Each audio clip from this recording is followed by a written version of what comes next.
Shalom. Shalom. Dalam sukacita Tuhan kita datang pada pagi hari ini.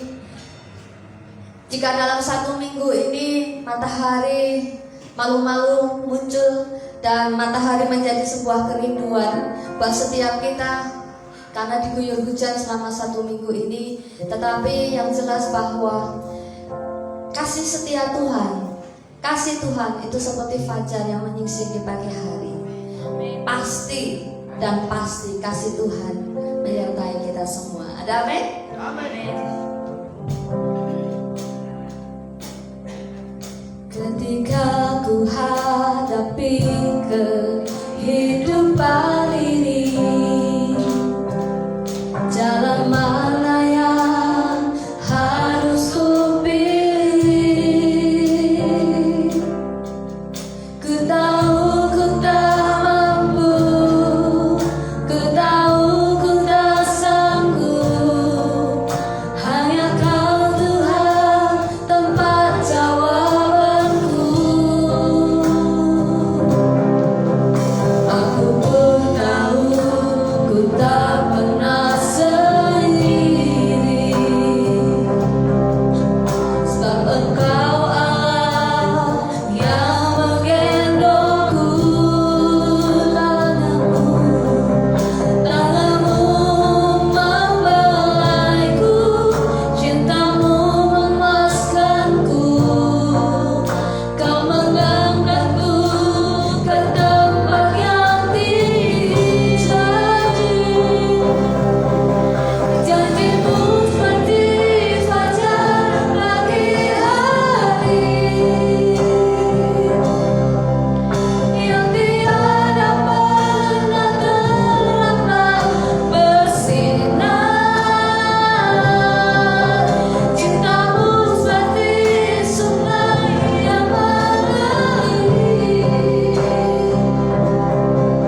janji-Mu membawa kami kepada kemenangan demi kemenangan Tuhan.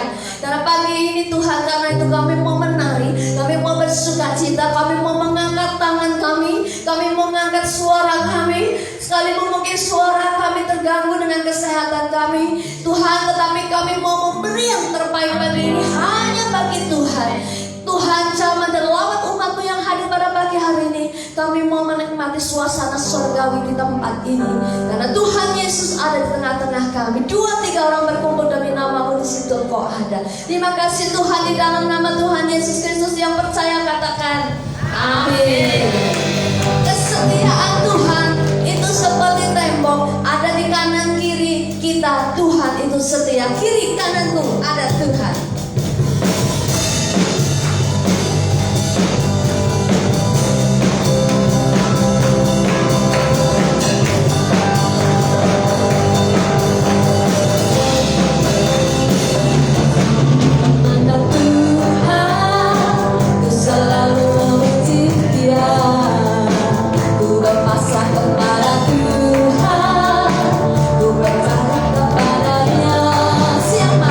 Siang malam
ada siapa Bapak Ibu?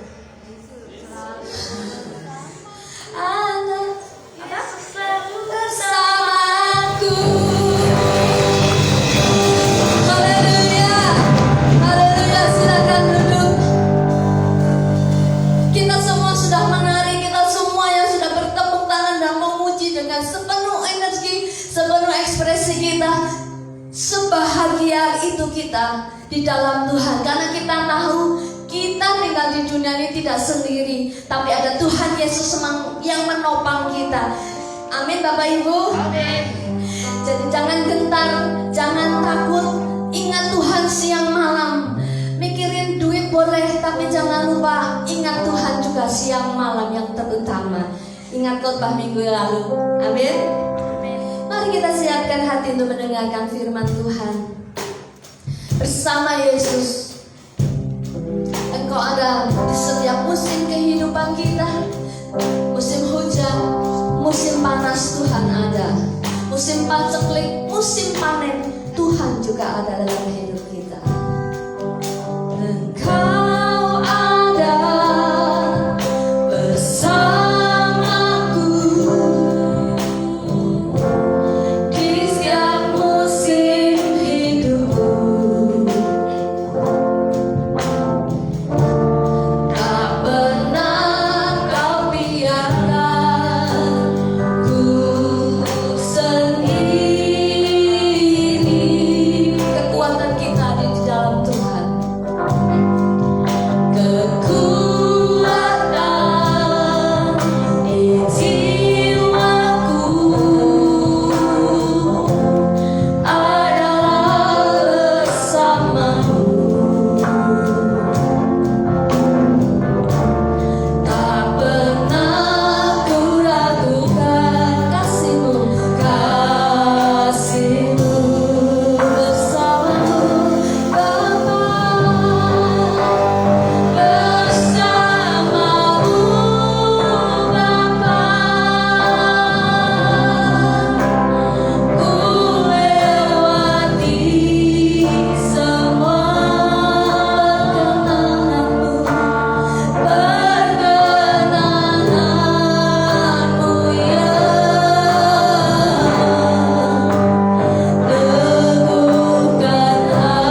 mana kami boleh menjadi ahli waris-Mu, anak-anak kesayangan-Mu Tuhan.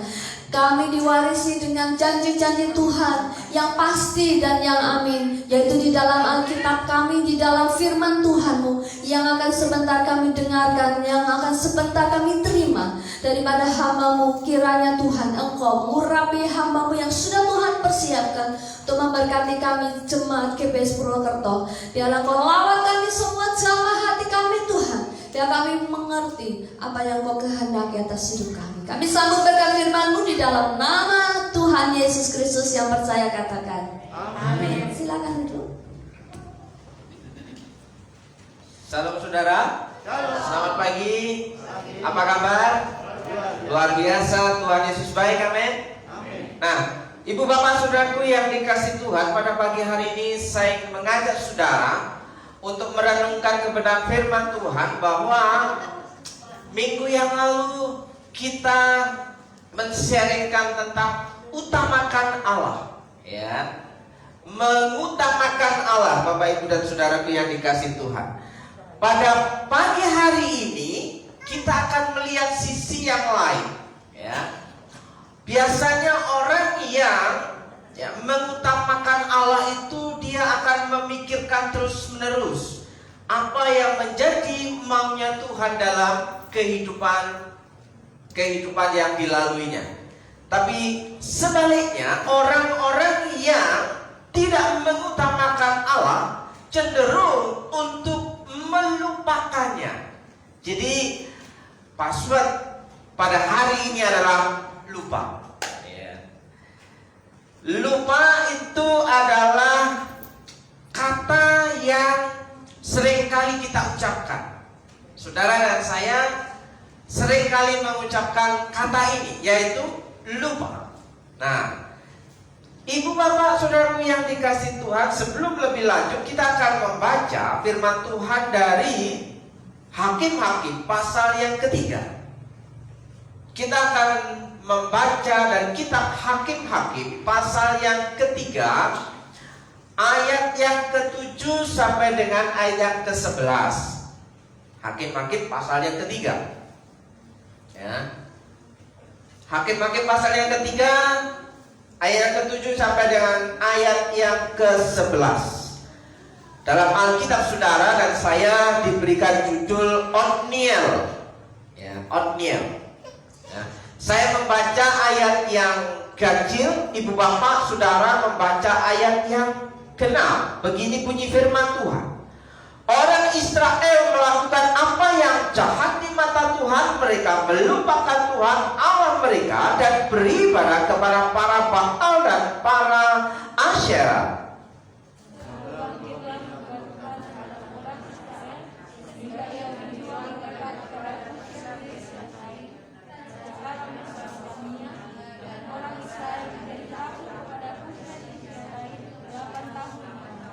Lalu berserulah orang Israel kepada Tuhan, maka Tuhan membangkitkan seorang penyelamat bagi orang Israel, yakni Otniel, anak Kenas, adik Kaleb.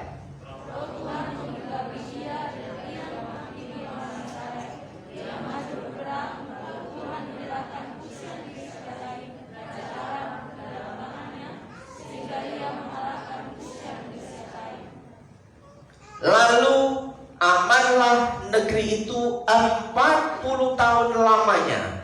Kemudian matilah Otniel anak Kenas.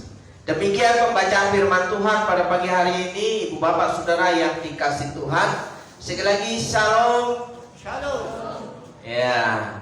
Kata shalom itu memiliki makna dan mengandung arti bahwa saudara dan saya mengharapkan bahwa Tuhan itu memberikan damai sejahtera, ya. Tuhan itu memberikan kesehatan, Tuhan itu memberikan kemakmuran, ya. Tuhan itu memberikan ketentraman. Nah, saudaraku yang dikasih Tuhan, pada hari ini saya mengajak saudara merenungkan kebenaran firman Tuhan ini. Apa yang Tuhan mau dalam kehidupan kita ketika kita membaca dari firman Tuhan. Saudaraku yang dikasih Tuhan, ketika saya membaca firman Tuhan dari hari ke hari, saudaraku, saya mendapati bahwa Tuhan itu tidak pernah bosan untuk menerima umatnya kembali. Ya, sekali lagi, Tuhan dari hari ke hari tidak pernah bosan untuk mengharapkan umatnya kembali. Dan pada faktanya ketika kita membaca Alkitab kita, mulai dari Kejadian sampai membaca renungan hari ini, ya, di kitab Hakim-Hakim, di situ saya melihat bahwa orang-orang yang ada di bawah langit, ya, yang hidup di muka bumi ini punya kecenderungan. Apa kecenderungannya? Mudah lupa, ya, mudah lupa. Nah, saudaraku yang dikasih Tuhan, kejahatan yang seringkali tidak disadari oleh setiap orang, ya, kejahatan yang di mata Tuhan itu sesungguhnya sesuatu yang serius, tapi seringkali tidak disadari oleh orang-orang yang percaya. Nah, saudaraku, saya tidak akan membahas dengan biografi, ya, Otniel. Sementara Otniel itu memiliki arti bahwa Allah adalah kekuatan. Jadi saudara yang memiliki anak yang diberi nama Otniel itu memiliki harapan bahwa Tuhanlah kekuatanku, ya. Allah adalah kekuatan. Itu arti dari nama Otniel. Nah, saudaraku, dari kasus bacaan yang kita renungkan pada hari ini, saya ingin mengajak dari sisi bukan dari nama Otnielnya, ya, tapi saya ingin mengajak saudara merenungkan dari ayat yang ke-7, saudara yang dikasih Tuhan. Ayat yang ke-7 itu berkata demikian: orang Israel melakukan apa yang jahat di mata Tuhan.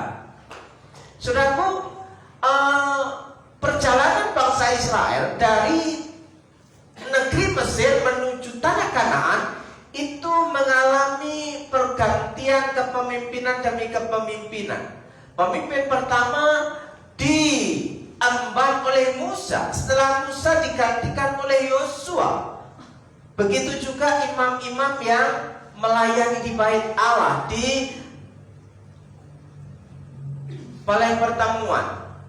Saudara yang dikasih Tuhan, di kemah-kemah pertemuan, di situ ketika pemimpin yang ditunjuk oleh Allah masih ada, mereka mempercayai Tuhan, ya.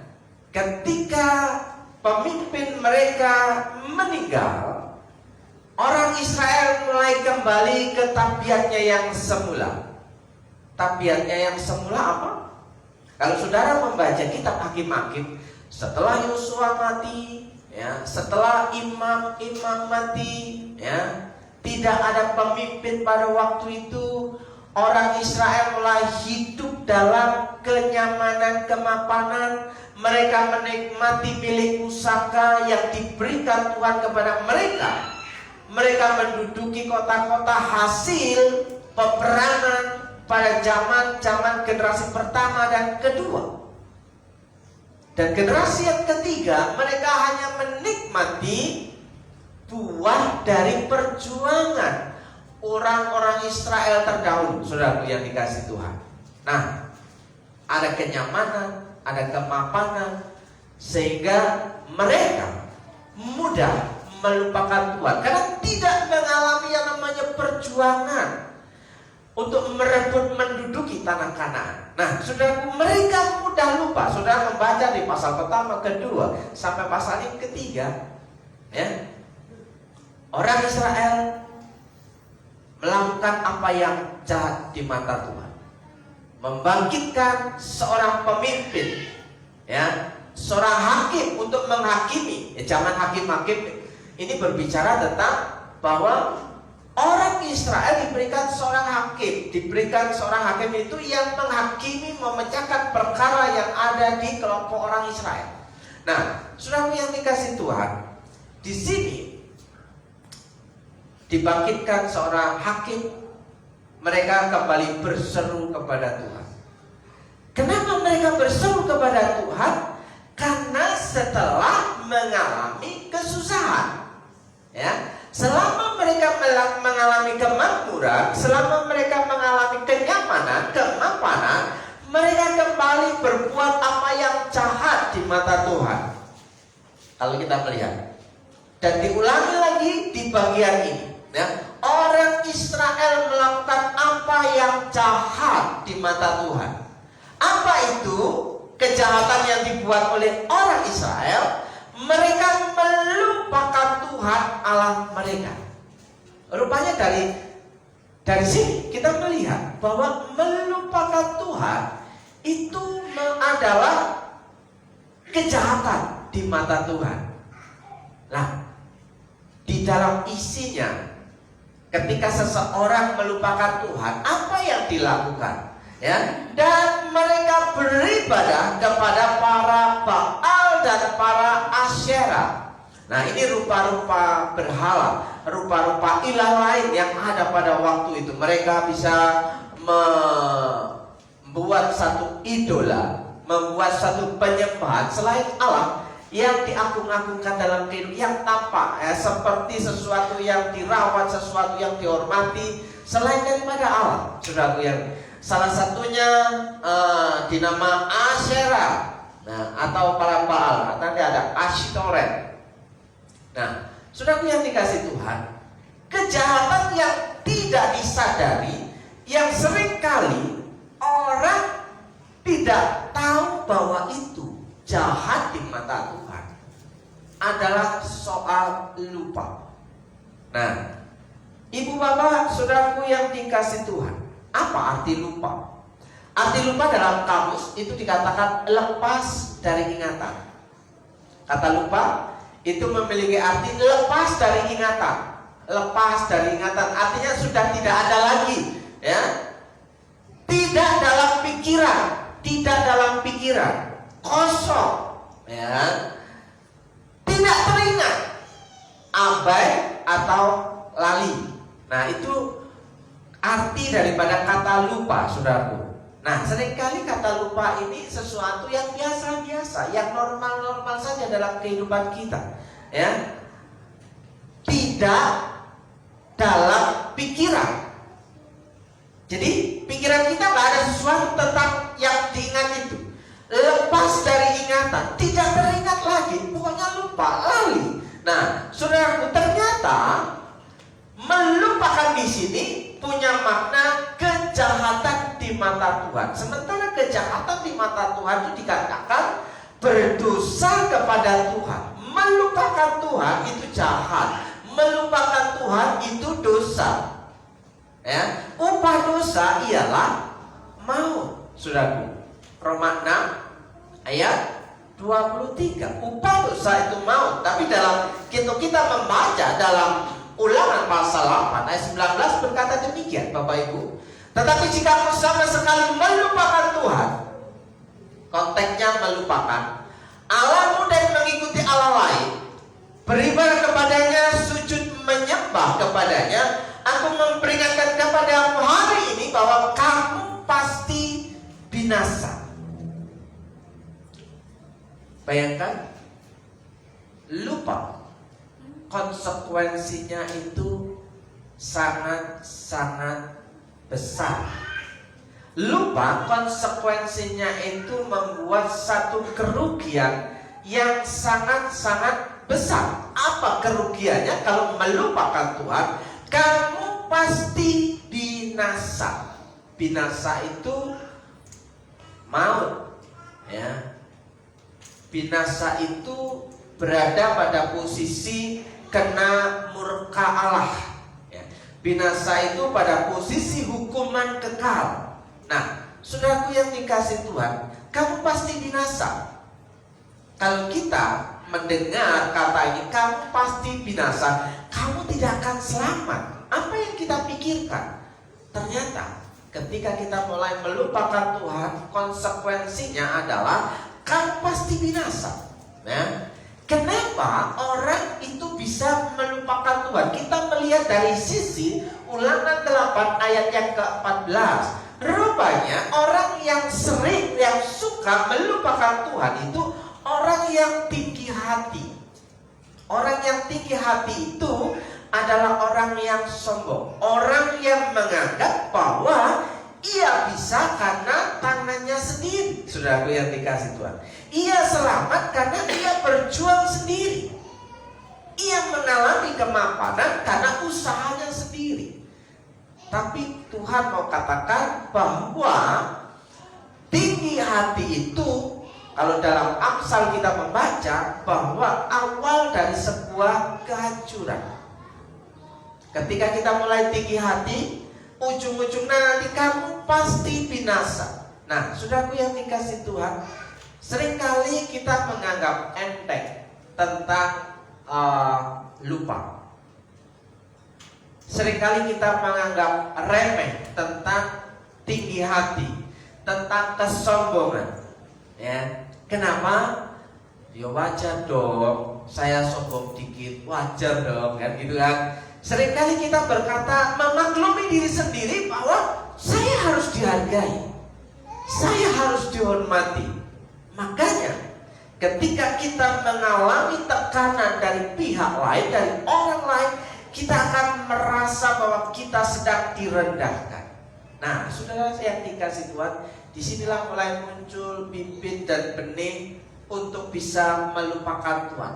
Kesombongan itu, tinggi hati itu akan membawa kita melupakan Tuhan. Nah, saudaraku yang dikasih Tuhan, jangan sampai hari ini atau hari besok kita melupakan Tuhan, karena konsekuensinya itu berbahaya, sangat-sangat gawat ya.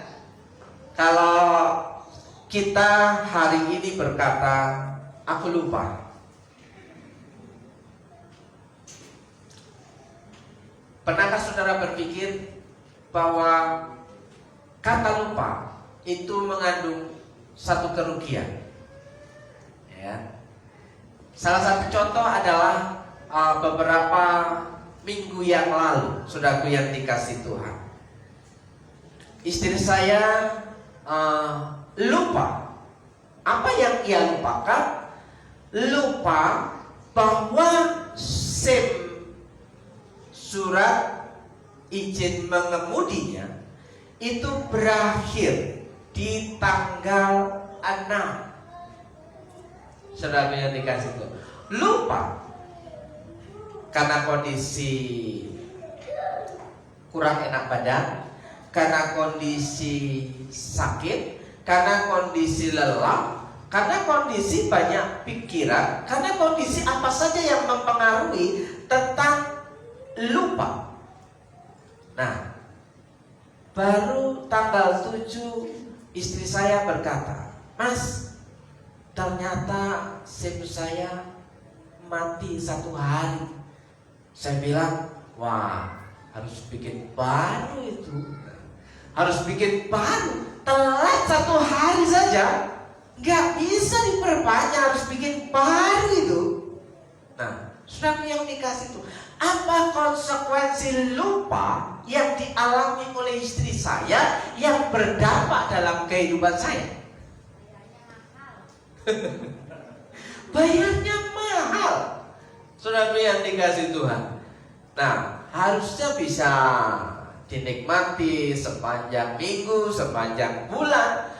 Tapi karena faktor lupa itu harus menebus kesalahan itu, bikin baru dengan harga baru. Nah, saudaraku, ternyata lupa itu ada harganya. Bukan lupa itu barang gratisan, ya. Lupa itu ada harganya, ya. Saudara lupa tidak pakai sabuk pengaman ketika mengendarai kendaraan, ketika mengendarai mobil, saudaraku. Nah, ternyata ada rahasia di mana itu?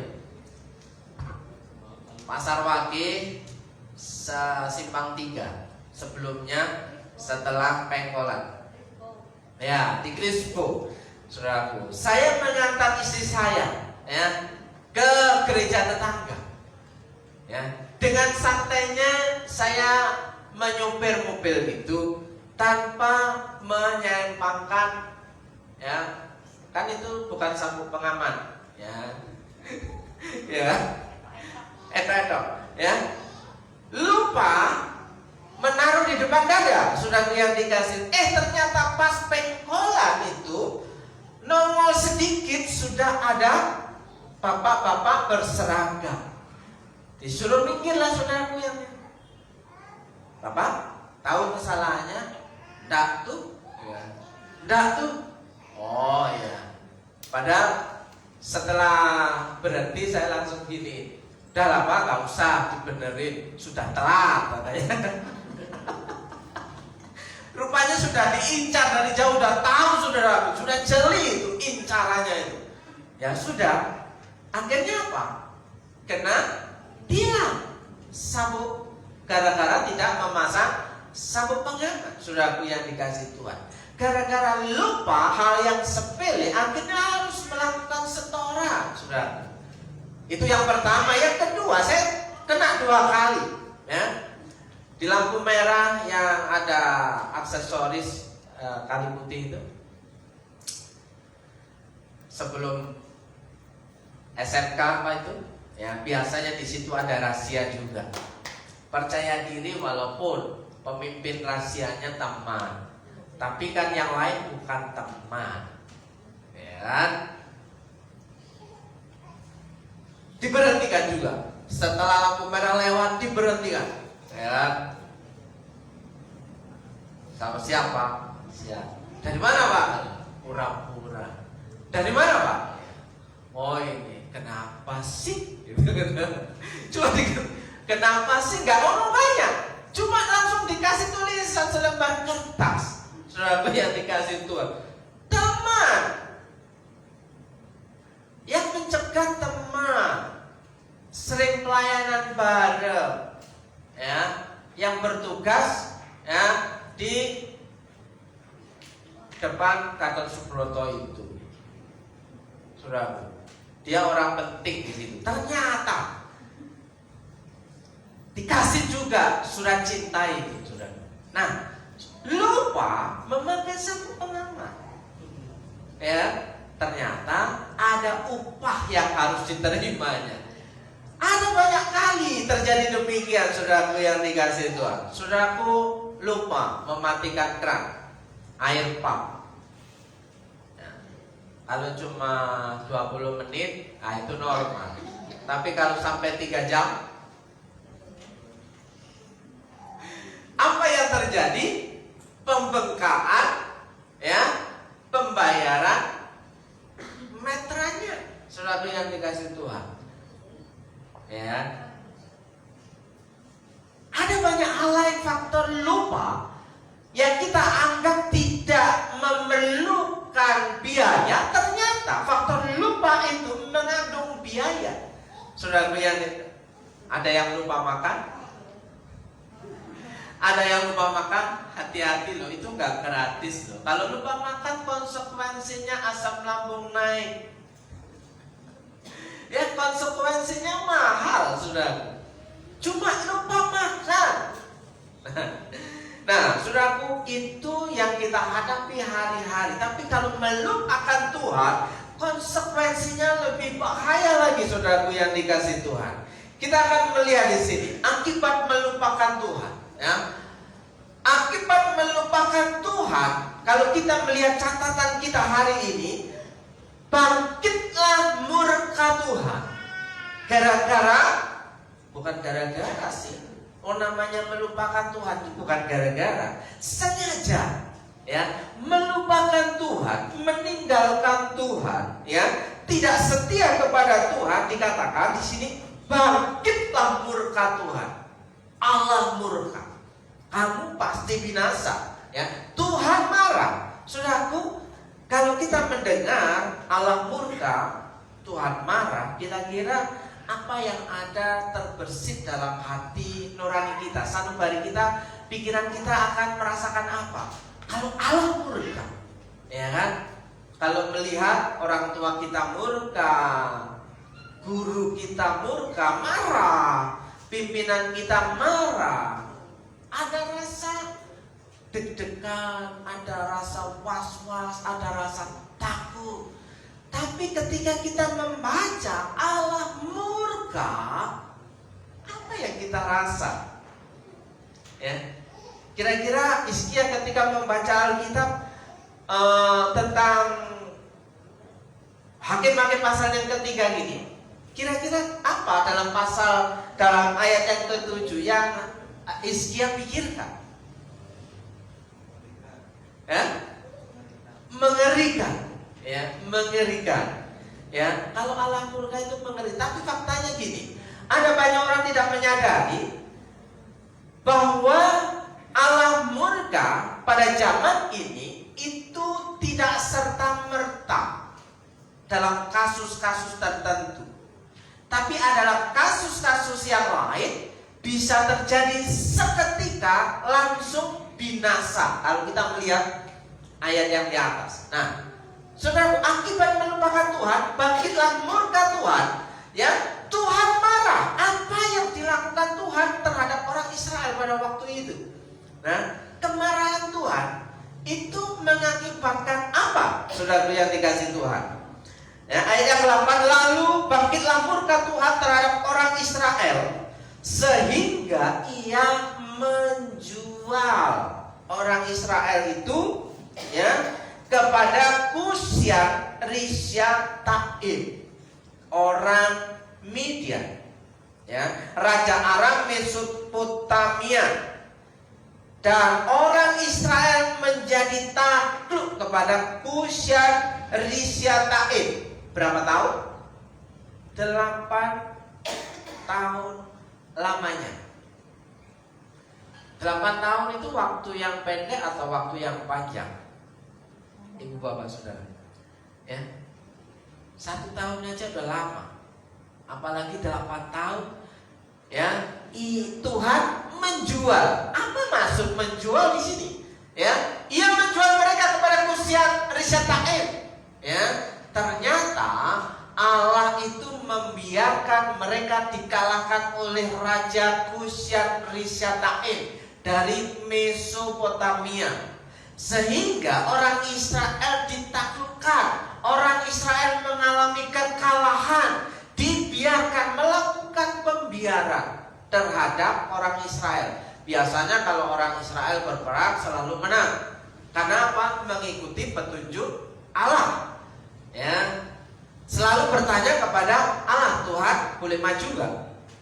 Ya, kalau Tuhan bilang majulah, penduduk itu akan kuserahkan kepada mereka, maju. Tapi pada zaman ini orang Israel sering melupakan Tuhan. Ya, maju berperang tidak bertanya dulu kepada Tuhan. Karena menurut jumlah, menurut strategi perang, memiliki kekuatan yang besar, asumsinya bakal menang. Tapi apa yang di sini yang dicatat oleh Alkitab kita? Ketika mereka mulai melupakan Tuhan, Allah murka. Bangkitlah murka Allah. Allah marah sehingga Allah menyerahkan orang-orang Israel dalam kekuasaan Raja Kusyan Rishyataim, menjadi budak selama 8 tahun. Saudara yang dikasih Tuhan. Nah, ketika menjadi budak itu menjadi orang-orang tawanan, menjadi orang-orang jajahan. Biasanya orang-orang yang mengalami kehidupan sebagai tawanan, dia akan mengalami pekerjaan sebagai pekerja rodi, pekerja romusa, pekerja paksa yang tanpa dibayar.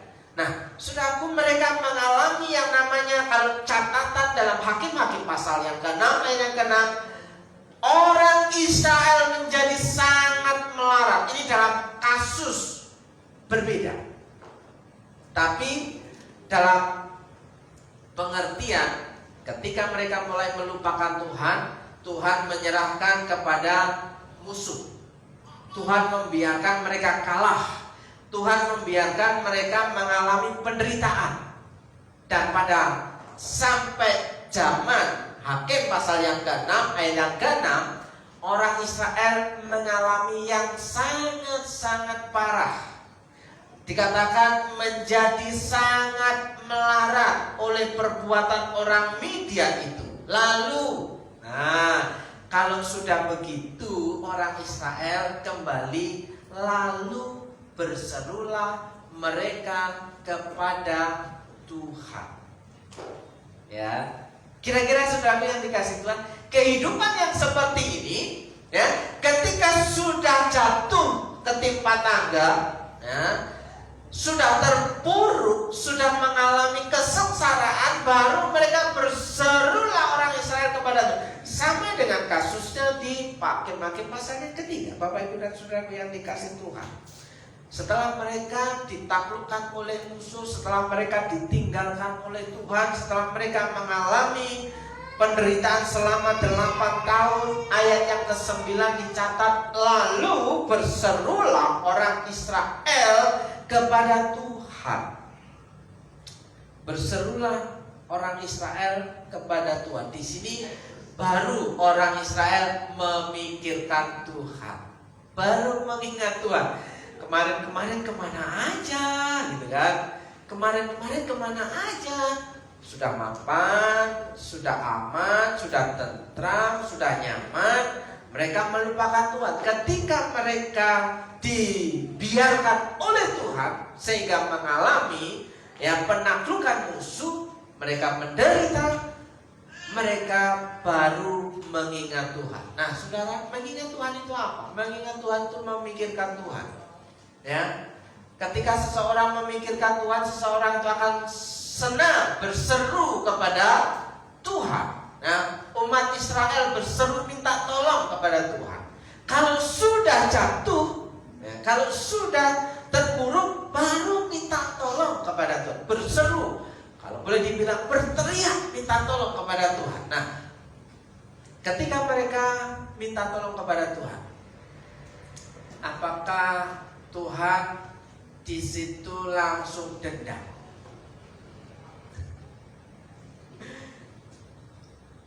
Kalau kita sering dilupakan, biasanya kita akan mengalami hal yang seperti apa?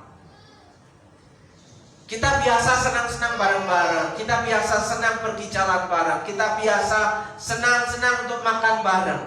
Tapi suatu ketika dia mulai menemukan kenyamanan baru, dia meninggalkan kita, melupakan kita, ya kan?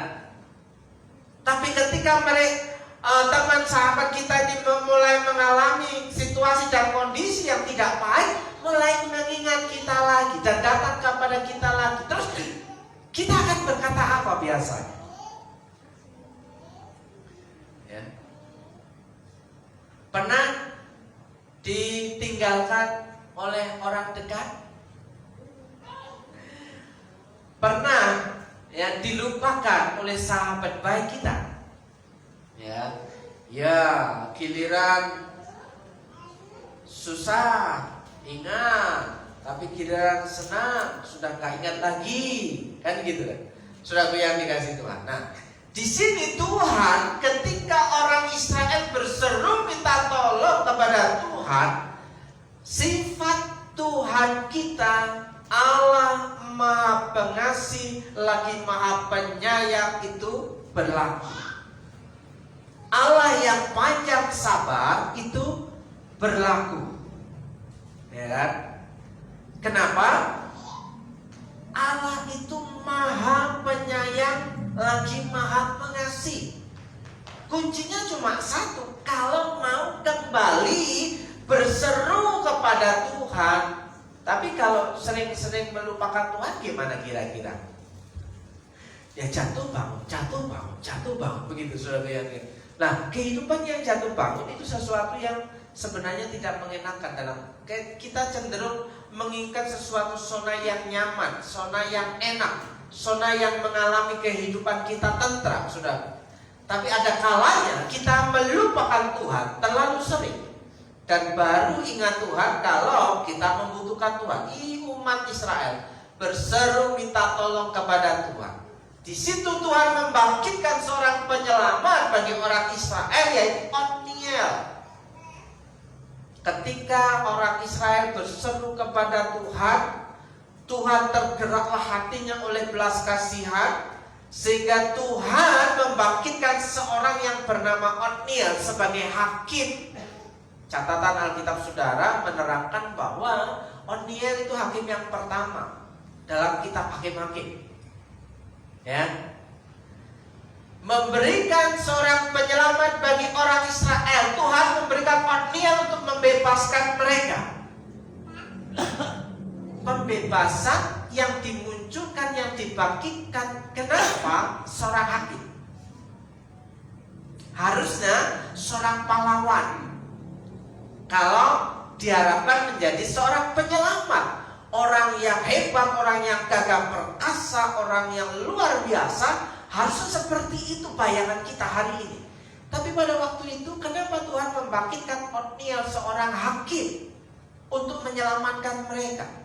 Yang menjadi dasar utama di situ adalah karena orang Israel melupakan Tuhan. Jadi Tuhan memperhadapkan satu fakta bahwa ketika mereka, Tuhan memberikan Otniel untuk membebaskan mereka. Saudaraku, catatan Keluaran.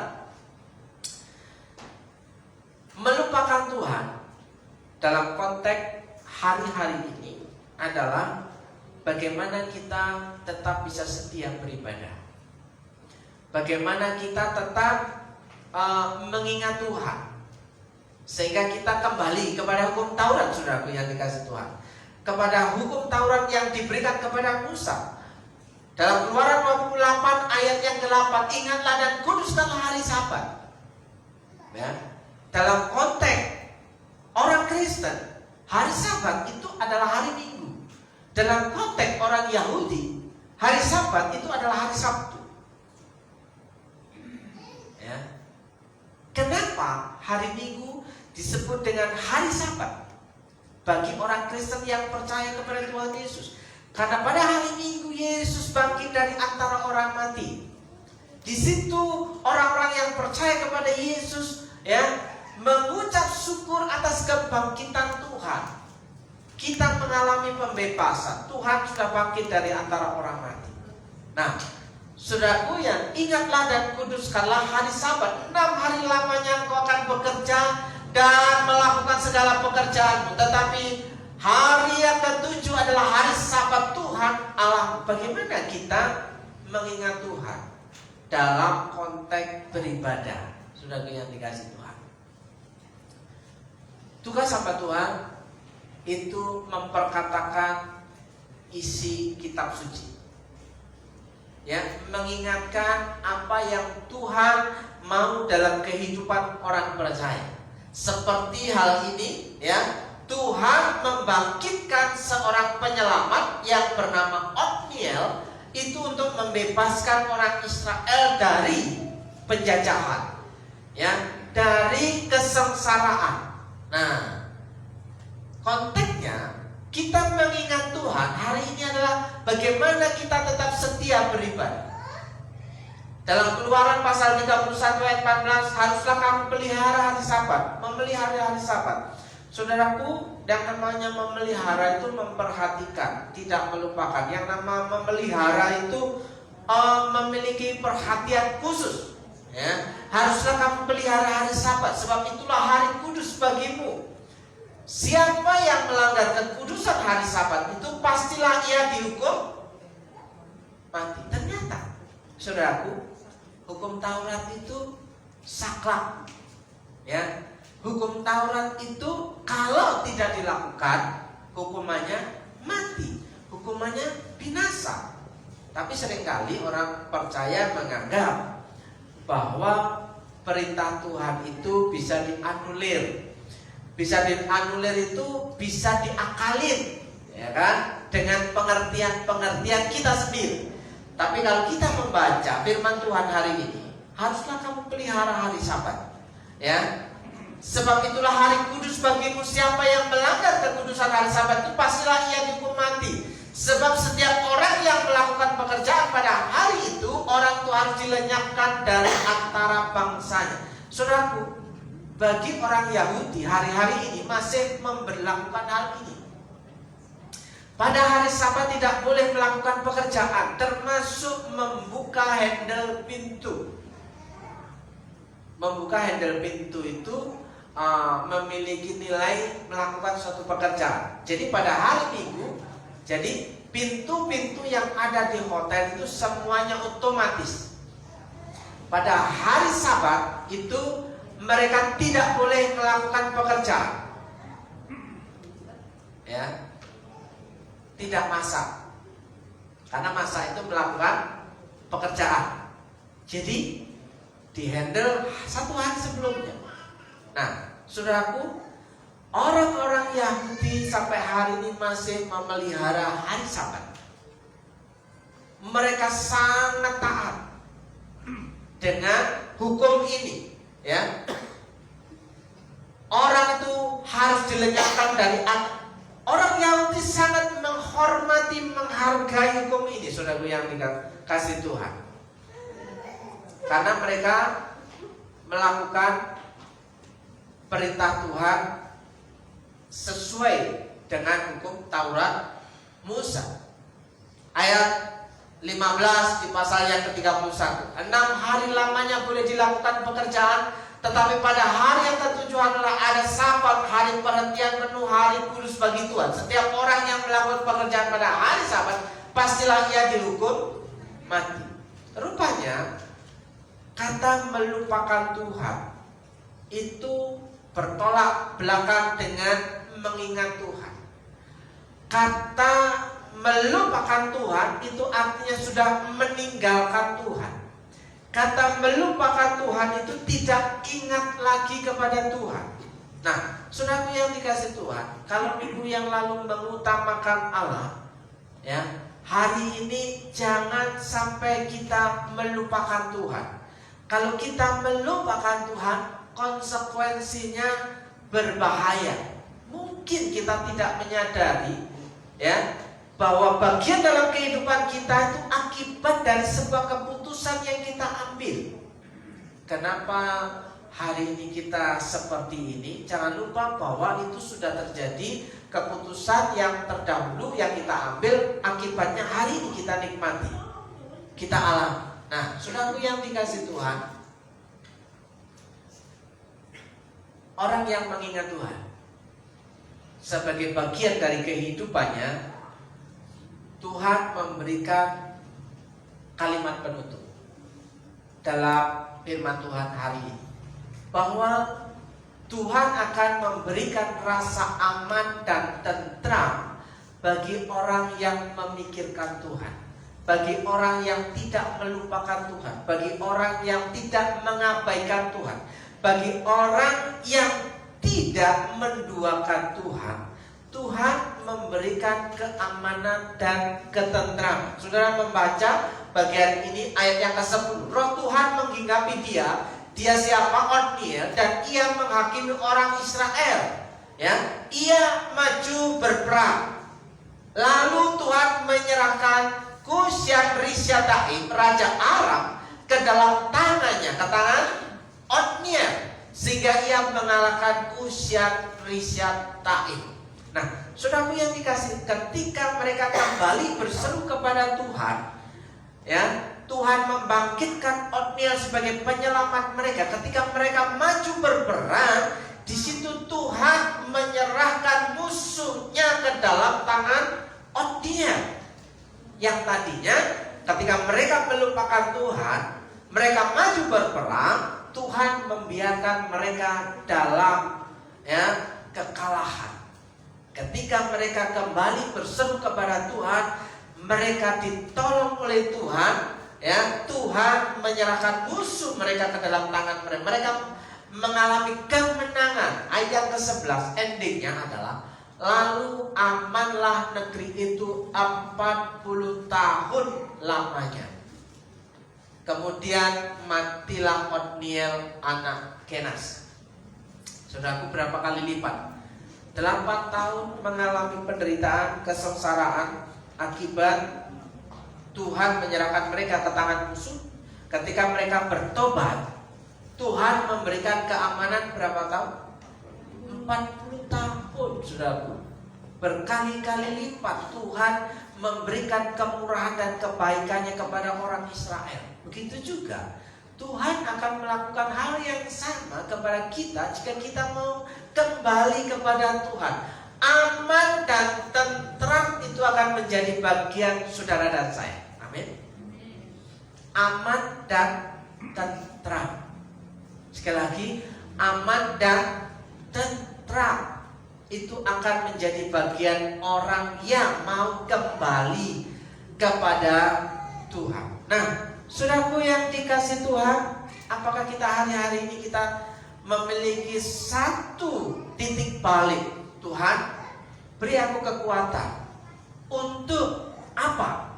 Untuk selalu mengingat Engkau di setiap musim kehidupanku.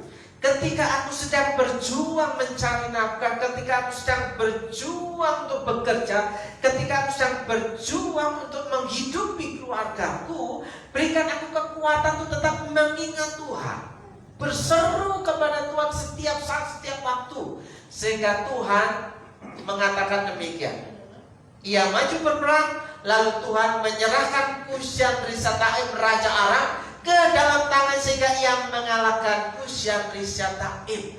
Artinya ketika kita maju dalam kehidupan kita bersama dengan Tuhan, Tuhan akan memberikan pertolongan. Amin. Tuhan akan memberikan kemenangan. Kemenangan itu diperoleh kalau ada perjuangan. Ia maju berperang. Ya, ada perjuangan dalam hidup ini, kita akan mengalami kemenangan. Teruslah berjuang, teruslah berbuat baik. Tuhan Yesus memberkati kita semua. Saya menjemput Bapak Ibu dan Saudara untuk bangkit berdiri. Dipersilakan untuk WL Singer maju ke depan.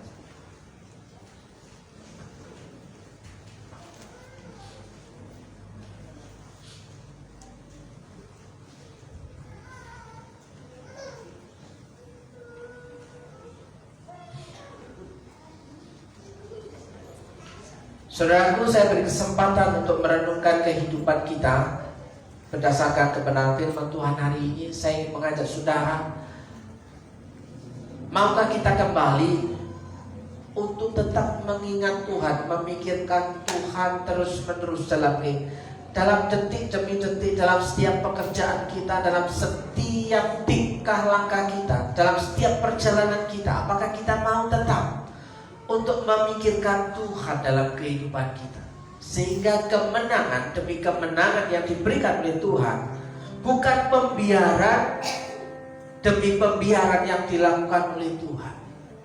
Apakah kita mau setia untuk tetap beribadah kepada Tuhan? Kiranya saudara bercakap-cakap secara pribadi selama beberapa waktu kepada Tuhan secara pribadi. Saya menjemput Bapak Ibu dan Saudara untuk bangkit berdiri. Engkau ada bersamaku di setiap musim hidupku. Tak pernah kau biarkan sendiri.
berdoa untuk setiap umat Tuhan hari ini diberi kekuatan untuk tetap percaya kepada Tuhan, untuk tetap setia kepada Tuhan, untuk tetap dapat memikirkan Tuhan dalam setiap musim kehidupannya. Pada hari ini kami mau berdoa Tuhan, kami mau sungguh-sungguh mau mencari Tuhan. Kiranya Tuhan mendengar apa yang menjadi keluh kesah pergumulan umat-Mu hari ini.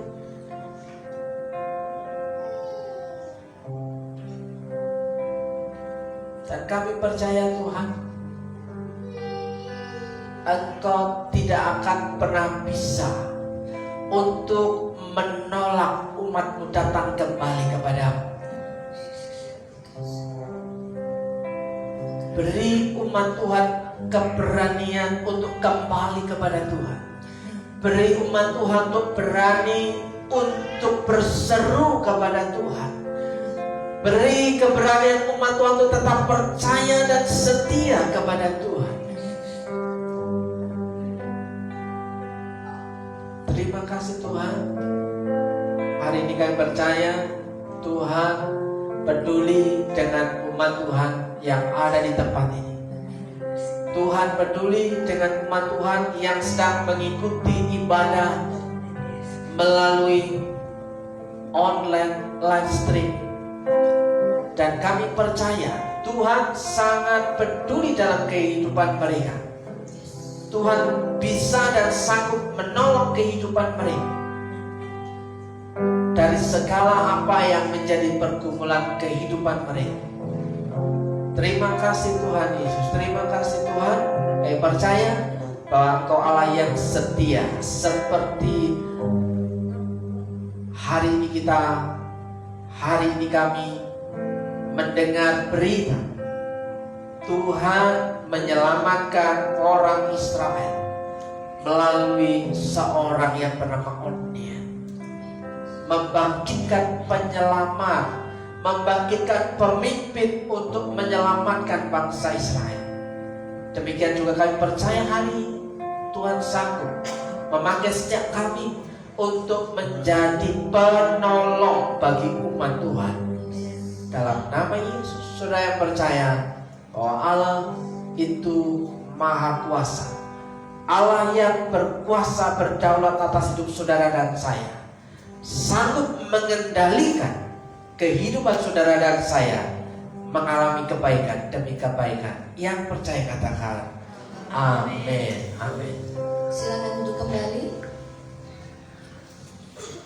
Saatnya kita akan memberikan persembahan untuk pekerjaan Tuhan di tempat ini serta untuk dana Natal yang bisa Bapak Ibu berikan di kotak hitam di belakang kameramen. Mari kita datang kepada Tuhan membawa setiap persembahan kita tundukkan kepala. Tuhan Yesus, terima kasih Tuhan sudah memberkati kami dengan limpahnya. Kasih sayang-Mu terus menyertai kami dan keluarga kami. Saatnya Tuhan kami mau memberikan bagi Tuhan apa yang menjadi milik Tuhan buat pekerjaan-Mu di tempat ini. Dan biarlah Tuhan memberkati setiap jemaat-Mu yang menampung dengan sungguh dengan setia. Tuhan limpah-limpahkan berkat kasih sayang dan juga kasih setia-Mu atas kehidupan setiap jemaat-Mu GBS Purwokerto yang hadir beribadah pada pagi hari ini. Terima kasih Tuhan, dalam nama Tuhan Yesus. Amin. Kiri kananku.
Saudaraku yang dikasih Tuhan, saya menjumpa Bapak Ibu dan Saudara untuk bagian diri kita akan menutup ibadah kita pada hari ini. Saudaraku, ada berita duka dari keluarga Ibu Erlina. Mamanya dipanggil Tuhan dan hari ini disemayamkan di tempat penyemayaman Rumah Sakit Elizabeth di belakang UGD. Ya, sampai hari Senin pagi. Nanti malam jam 6:30 ada ibadah doa penghiburan, dan juga hari besok Senin pagi ada ibadah pelepasan jenazah jam 9. Berangkat dari tempat persemayaman menuju tempat pemakaman jam 10, keluar dari sana. Nah, saudara, kiranya Bapak Ibu dan Saudara memberikan support untuk keluarga Pak Victor dan Bu Erlina. Saudaraku yang dikasih Tuhan, kita akan menutup ibadah kita pada hari ini. Kiranya Tuhan memberikan saudara dan saya kekuatan untuk tetap percaya kepada Tuhan. Saya minta berdoa untuk Bapak Selamat untuk melakukan doa syafaat.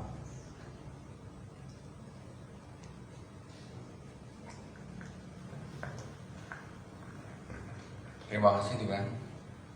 Pada pagi hari ini kami bersyukur dan terima kasih dalam ibadah ini Tuhan yang kami akan akhiri pada pagi ini.